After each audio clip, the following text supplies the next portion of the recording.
Perang Teluk Satu. Latar belakang Perang Teluk Satu. Perang Teluk Persia merupakan perang yang terjadi antara Irak melawan Kuwait. Perang akibat adanya invasi Irak atas sebuah negara kecil yang kaya minyak di Timur Tengah, Kuwait, pada tanggal 2 Agustus 1990. Invasi ini ditandai dengan penyerangan yang dilakukan dua brigade pasukan khusus Republik Irak menguasai Istana Amir dan Bank Sentral Kuwait. Penyerangan dilakukan dengan dalil bahwa Presiden Saddam Hussein akan menemukan emas Kuwait di tempat tersebut. Namun, setelah menguasai kedua tempat tersebut, Saddam Hussein tidak menemukan emas sebagaimana yang diharapkan. Warga Kuwait lebih senang melakukan investasi keluar negaranya dibandingkan dengan berinvestasi di Bank Sentral Kuwait sendiri. Adapun penyebab pecahnya Perang Teluk Satu yaitu sebagai berikut. 1. Tindakan rezim Kuwait, Uni Emirat, dan Arab Saudi yang produksi minyak melebihi kuota yang ditetapkan OPEC. 2.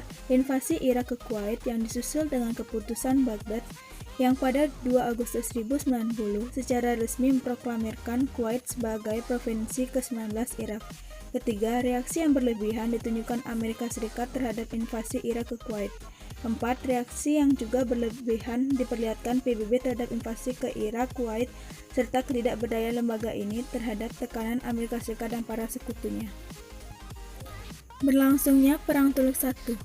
Perang Teluk Persia akhirnya berkobar sejak 17 Januari 1991. Jika Perang Teluk Persia melibatkan Irak dan Iran, maka Perang Teluk Satu berawal dari terjadinya invasi Irak ke Kuwait pada 2 Agustus 1990. Serangan ini berhasil menduduki Kuwait tanpa ada perlawanan yang berarti dari pihak Kuwait. Sementara pemimpin tertinggi Kuwait, Ahmad al-Sabah, yang merasa terancam keselamatannya, lari meminta perlindungan kepada Arab Saudi. Invasi Irak ke Kuwait ini menimbulkan reaksi dunia internasional. DKPBB segera mengadakan sidang guna membahas situasi di Kuwait. Hasil sidang yaitu keluarnya resolusi DKPBB nomor 660 yang berisi kutukan terhadap tindakan Irak menduduki Kuwait.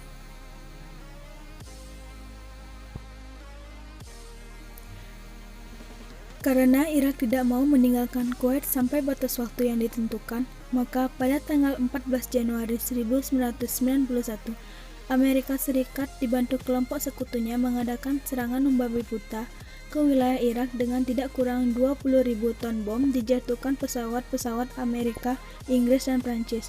Tujuan Amerika memang tidak sekedar Irak keluar dari Kuwait, tetapi ingin menghancurkan militer dan sarana pendukung lainnya agar kekuatan Irak lumpuh.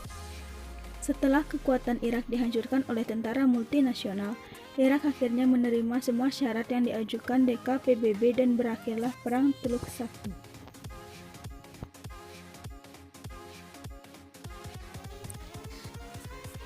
Dampak Perang Teluk. Secara umum, Perang Teluk membawa beberapa akibat sebagai berikut. 1. Peranan Amerika Serikat semakin dominan dalam politik Timur Tengah. 2. Amerika Serikat berhasil memperoleh pangkalan militer di daharan Arab Saudi untuk melindungi Israel sebagai sekutu terpentingnya di Timur Tengah. 3.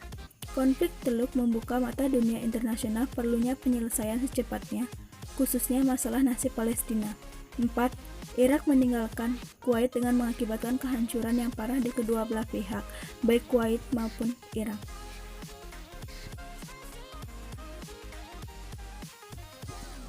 Setelah beberapa tahun krisis Kuwait berakhir, memasuki tahun 2002, terjadi konflik antara Irak dengan pihak Amerika Serikat. Melalui PBB, Amerika Serikat menuduh Irak telah mengembangkan senjata nuklir dan senjata pemusnahan massal lainnya.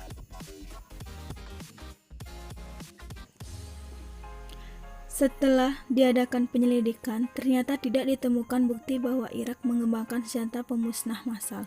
Atas perintah Presiden W. Bush, Amerika Serikat dan sekutunya melancarkan serangan ke Irak pada tanggal 21 Maret 2003 dengan tujuan sebagai berikut. 1. Membentuk pemerintahan boneka di Irak. 2. Melindungi Israel dari serangan bangsa Arab terutama Irak.